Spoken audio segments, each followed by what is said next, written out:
What's going on, everybody watching this? Hope you saw Impact on Pop. If you did not, well, you did not. Hopefully you're watching this review then.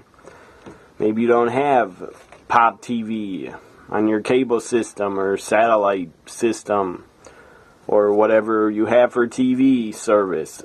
Maybe you don't have it, so hopefully you watch my Impact on Pop review and you enjoy it. This was live. First time Impact on Pop has been live since, I believe, January.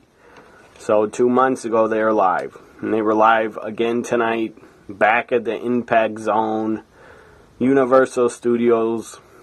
They're back there to do a whole bunch of tapings for like 5 weeks of TV. So it kicked off with Jeff Hardy coming out, his music hit. He got a new theme song because every time he comes back, he has a new theme song for himself that he wrote himself. So Jeff Hardy had new music for his theme. Jeff Hardy starts the show, comes out, and basically comes out. And then EY, they show EY in the back. He's supposed to face, it's supposed to be Jeff Hardy versus EY for the King of the Mountain title, I think was on the line. Not that anybody cares. The King of the Mountain title is irrelevant. Doesn't even exist in my opinion. It's stupid. It's a former TV title and the former TNA Legends Championship. So, and the King of the Mountain belt, isn't that supposed to be Jeff Jarrett's because he won it? Or he brought it back to TNA last year and won the King of the Mountain match at Slammiversary? Maybe EY won the King of the Mountain. I don't remember. Anyways, I think EY stole Jarrett's King of the Mountain belt. So whatever.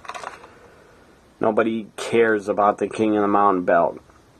Nothing against EY. He's a great talent, great wrestler, great talker, great heel. So EY's in the back screaming at Dixie Carter. It's pretty funny. Saying, "Are you kidding me? I'm not going," or talking about he's not going out there to, or something like that, complaining, screaming at Dixie, putting up a fit. Anyways, it's EY versus Jeff Hardy, and Dixie announces backstage that the winner of EY versus Jeff, the winner will go to the main event, and it will become a triple threat, three-way dance for the TNA World title. So whoever wins between EY and Jeff go to face Matt Hardy for the world title and EC3 and are added to the main event. Jeff Hardy wins. That was not shocking. That was pretty damn predictable. I expected Jeff Hardy to win, and I'm glad Jeff won. So he can face off with his brother. Anyway, Matt Hardy comes out right after and starts cutting a promo with Rebby, his wife, Rebby, by his side. Matt and Rebby come out. Matt is pissed. Matt starts telling Jeff that he wants Jeff to give up his spot in the main event tonight. He says, "Jeff, just please give up your spot, and I promise I'll give you a world title shot in the future." Well, I doubt he would have gave him a title shot in the future. So Jeff Hardy basically thinks about it for a little bit, says, no, I'm not going to take myself out of the main event. So Matt is pissed. He tries to attack his brother, Jeff. Jeff hits a twist of fate on Matt, take him out. That is pretty awesome. Up next, we had a backstage. They went to Decay. All three members of Decay, Crazy Steve, Rosemary, Abyss, attacking Eddie Edwards backstage. So they beat him up pretty good. Come back from commercial. We have Maria backstage, I believe, with, I think, Dixie or somebody. Anyways, Maria and Mike Bennett, the Miracle, go to the ring. Maria comes out first, cuts a promo, basically same stuff she says every week, and says, "Do you believe in miracles?" and introduces her husband, Mike Bennett. Mike Bennett, great talent, and Maria is smoking hot. We all know that. So Maria and Mike Bennett are in the ring waiting for their opponents. This is a mixed tag team matchup. They're waiting for Drew Galloway and Gail Kim, the Knockouts champion, are their opponents for the mixed tag. Pretty good mixed tag match. It wasn't very long, and it wasn't great, but it was pretty good. It was entertaining to see a mixed tag on a wrestling show for once, because we don't see many mixed tag matches anywhere else, unless you watch Lucha Underground and get to see intergender wrestling, women versus men one-on-one, which I wouldn't be a fan of watching a female take on a guy in a one-on-one match. Maybe back in the Attitude Era that was okay, but I wouldn't be okay with seeing that now. It would just, that's stupid to put a woman against a guy one-on-one. And it's not fair either. It wouldn't be a fair fight or a fair match. But I guess Lucha Underground has done that. Whatever. So, after Drew Galloway, Maria rolls up Gal Kim in a schoolgirl, grabs her tights, 1, 2, 3, Maria gets the victory for Matt Bennett and herself. Good mixed tag. Up next, we had Bobby Lashley in the ring, being interviewed by Josh Matthews. Matthews keeps saying to Lashley, why did you attack Kurt Angle in his final match? Kurt Angle brought you into the business. Why'd you do it? Lashley got pissed and was about to attack Josh Matthews. I believe he pushed him over because Matthews was laying down in the ring. I didn't see if he pushed him over or not because I was on Twitter. Anyways, I did see the Pope get in the ring. Josh's broadcast partner, the Pope, defended him. And Josh is really lucky that the Pope saved his ass, because Josh would have been killed if he would have got speared. He would have been broken in half. But the Pope saved Josh. Basically goes up to Josh in the ring, gets him out of the ring. Then the Pope turns around, and Lashley grabs the Pope, throws him over, flips him, and then Lashley spears the Pope out of his shoes. Pope did a backflip after he got speared. It was pretty awesome. Nice backflip by the Pope. So the Pope got attacked, and Josh Matthews was saved. I wish it was the other way around, but it wasn't, because I'm not a fan of Josh Matthews. He's annoying, and I wish his ass would have got speared and broken in half. Up next, Impact came back from commercial, had Beer Money with Eddie Edwards in a backstage promo, saying basically, we're going to team up with you, Eddie, to take on Decay tonight, and we're going to kick their ass. And then Bobby Roode screamed into the camera, I believe, Beer Money, or something like that. Good promo. Beer Money are great talkers. So up next, we get a Decay promo. In a short video of Decay backstage just standing together. It was pretty creepy. And then they went to commercial and said Decay is next. So then we had Decay up next against, or before Decay against Beer Money and Eddie, we had a EC3 and Jeff Hardy backstage promo. They were talking to each other backstage, and EC3 questioned Jeff and said, Are you going to be out there and just to turn on me? And Matt Hardy has a plan, and you're both going to turn on me? And then Jeff said, no, I'm going out there to become the world champion. So there it was. And I'm glad they didn't have him turn heel and attack EC3. That would have been really stupid and not made any sense. Anyways, now Decay. Crazy Steve Abyss and Rosemary Decay come out to their Marilyn Manson theme song that fits them very well as a group. So they take on Beer Money and Eddie Edwards. Pretty entertaining match. I guess is intergender, 6-person tag, or you could call it mixed tag, whatever. Not a mixed tag because Beer Money and Eddie Edwards didn't have a female or a knockout on their side, so it was just intergender, 6-person tag. So as I said, entertaining. Pretty good.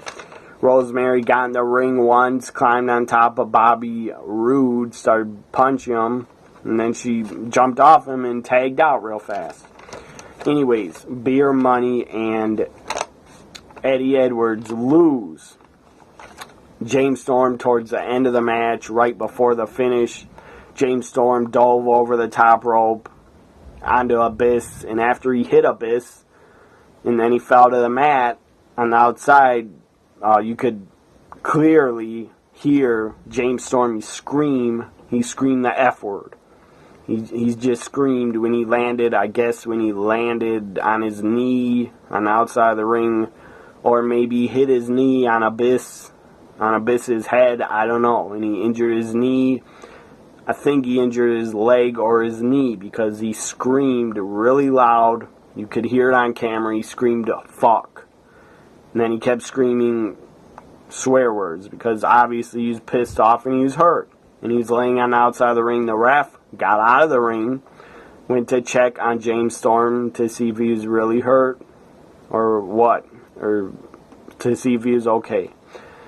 I don't know the condition of James Storm. I really hope he is not hurt, seriously, and I hope he did not tear an ACL or something like that, because that would really suck.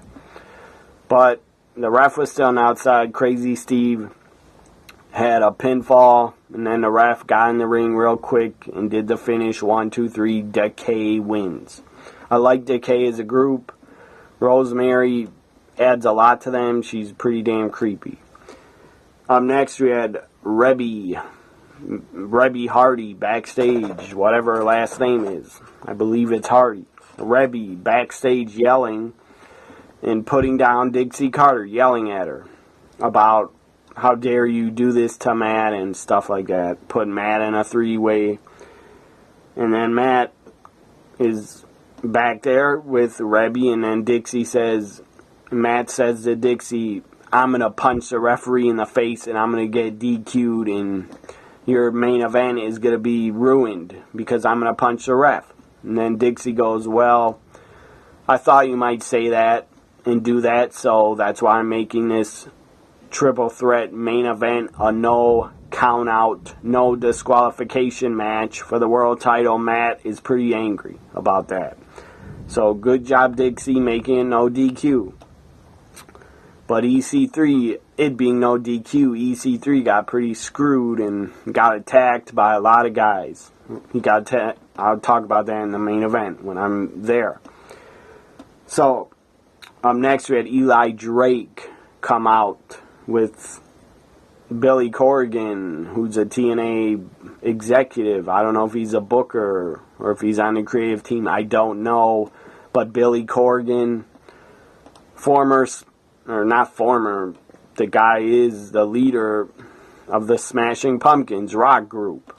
I don't think he's retired from that. Anyways, Billy Corgan is a TNA executive. I don't know what his place is in the company, and I don't really care.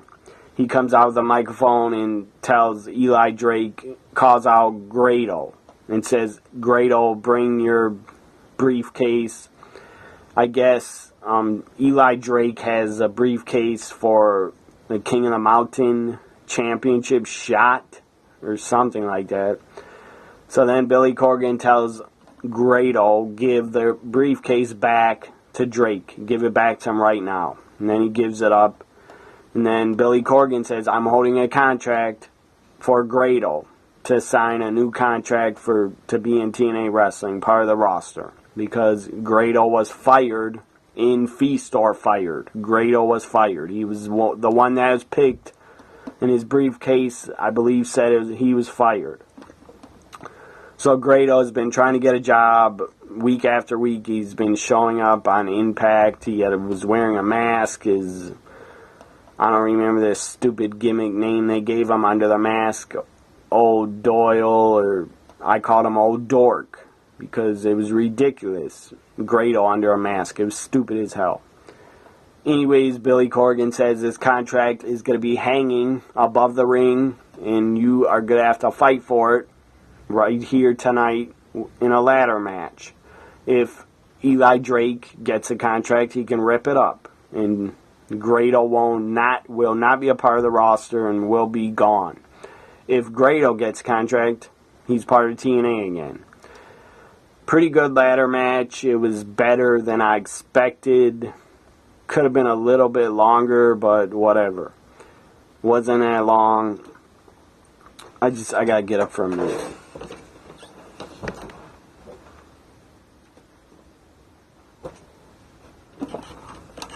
I had to turn something off to do with my TV. The DVD player. Anyways. Pretty good ladder match. Grado dove off the ladder, went over the top rope, took out Drake and some other guys. I forgot who else was on the outside. Anyways, then Eli Drake climbed over Grado. They're both trying to climb up the ladder on the same side. Eli Drake went over Grado. Grado got his head under Eli Drake, got his legs on top of his shoulders, went backwards with them. That was a nice spot. And then another spot that was pretty good. Grado did an elbow drop, I believe, off the ladder. But I think I missed that spot because, again, I was on Twitter. Anyways, Grado gets the contract. Grado wins the ladder match. I'm not a fan of his, but the guy at least made it as a pro wrestler. I mean, he's tougher than I am because I never tried to train and become a wrestler. Even though I wanted to growing up, I'm just saying being on the road so many days is not for me.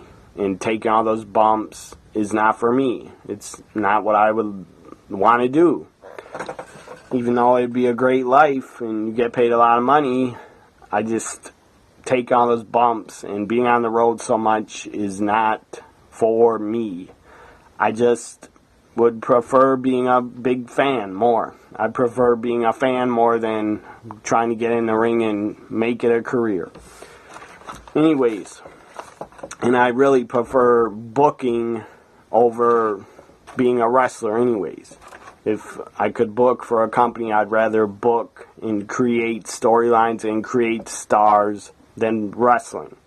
I would get more enjoyment out of booking shows than being a wrestler.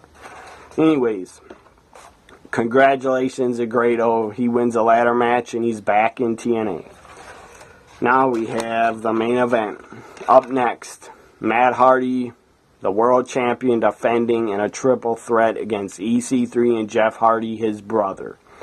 This was a pretty good main event. Pretty good triple threat. And then the interference started happening, which I knew it was going to because there's no DQ first. You had, not Drew, Bram and EY interfered. I believe they took out Jeff Hardy because I don't know where Jeff Hardy disappeared to during the end of the match. He must have been taken out by Bram and EY. And then we had Spud, Rockstar Spud, and Tigress interfere and try to beat the hell out of EC3 and take him out. EC3 fought back, beat up Spud, picked up Spud, gorilla press slammed him over the top rope on top of Tigress. And Tigress didn't even fall over and he didn't even catch Rockstar Spud. I felt bad for Spud because he just flew over the top rope and he hit Tigress and fell to the mat. And Tigress didn't even try to catch Spud, which I thought was pretty weird. But whatever. And then EC3 is on top of Matt Hardy, about to win the world title. And then Mike Bennett, the Miracle, interferes with a chair, hits EC3 with a chair on the back, takes EC3 to the outside of the ring, throws him over the guardrail. And then EC3 has a chair in the crowd, about to hit Mike Bennett. Mike Bennett kicks him in the gut, grabs a chair, hits EC3 with the chair in the back.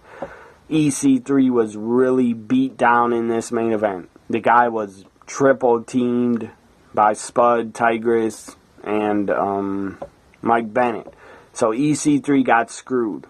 He was taken out. He was laying in the crowd, laying on the ground in the crowd. He couldn't get up. Matt Hardy goes to the outside of the ring, yells, starts yelling at the timekeeper, "Give me my belt. Where's my world title?" And then he screams at some lady that's working for TNA, screams at her, "Give me the microphone." And Matt Hardy starts screaming on the microphone. It's pretty damn funny and pretty epic.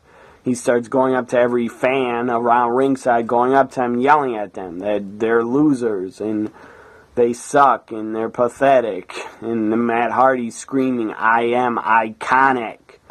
And then he's screaming stuff like that, "I am iconic and nobody can beat me."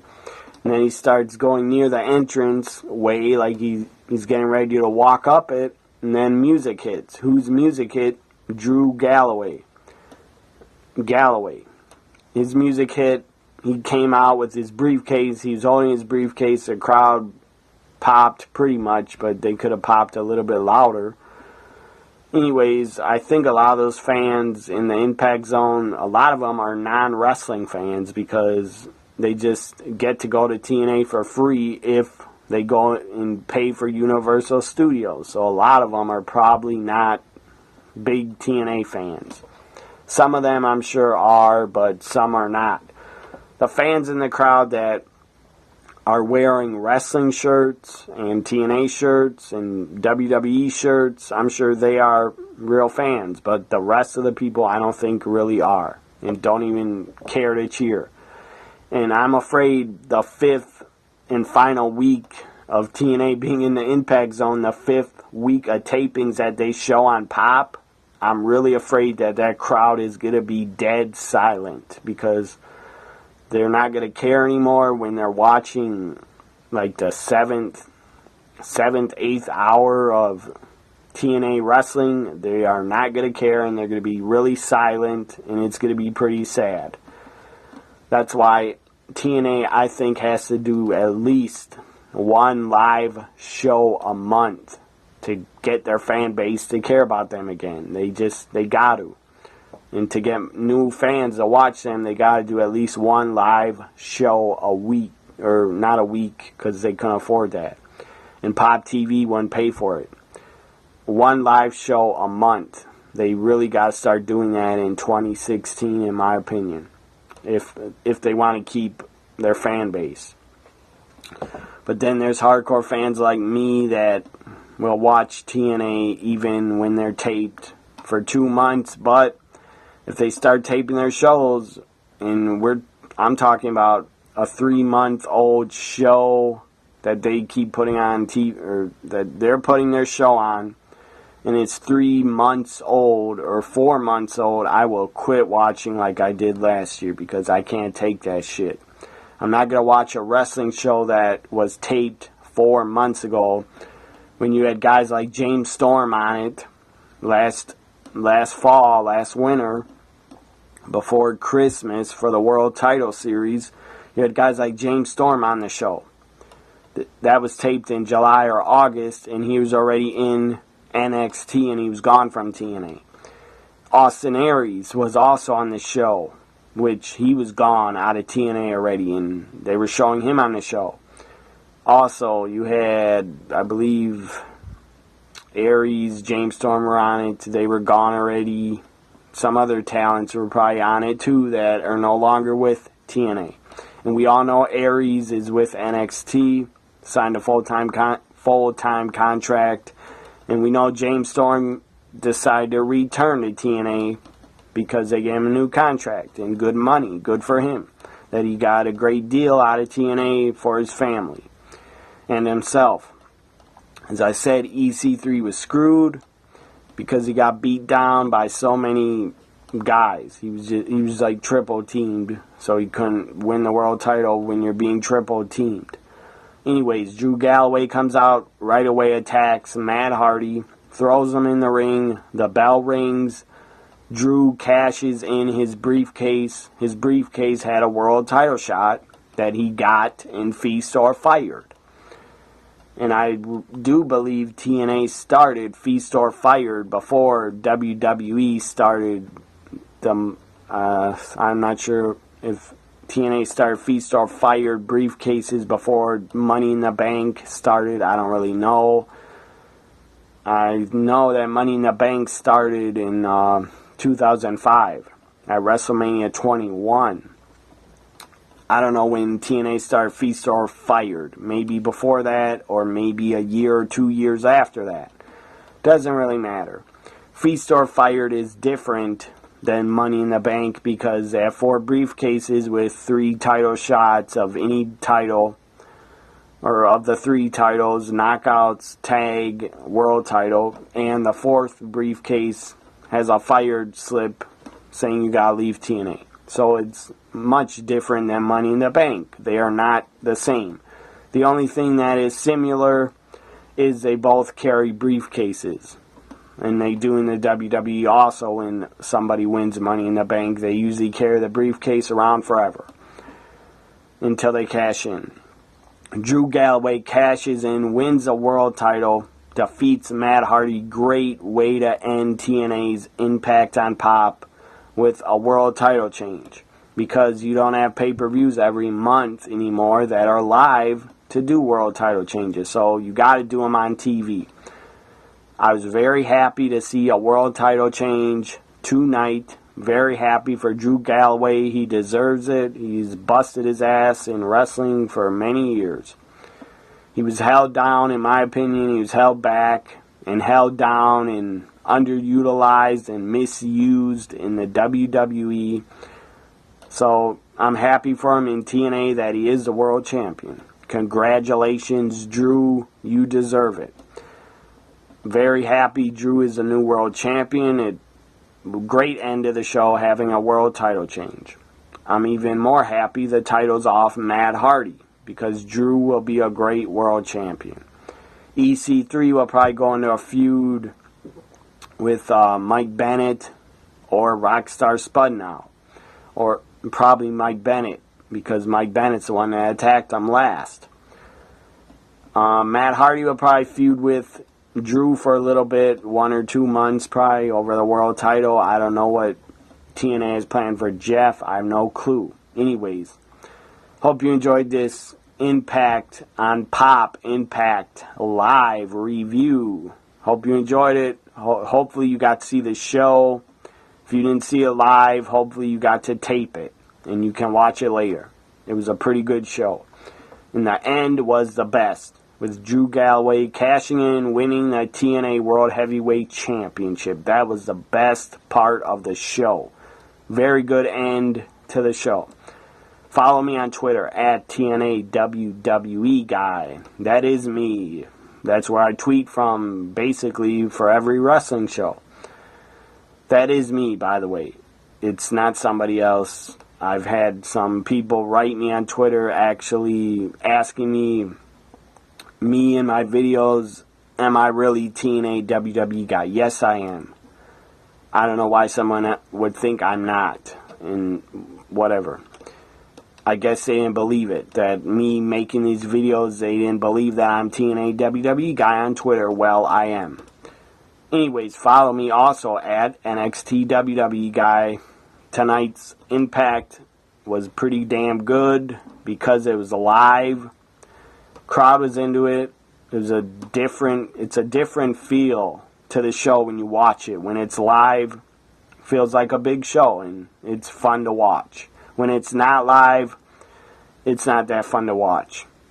Anyways, bye for now, everybody. Hope you enjoyed my Impact on Pop review.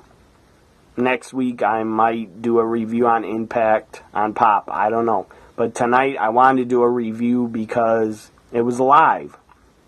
I'm not going to do Impact on Pop reviews every single week. I just don't got the time to do that. Bye for now, everybody.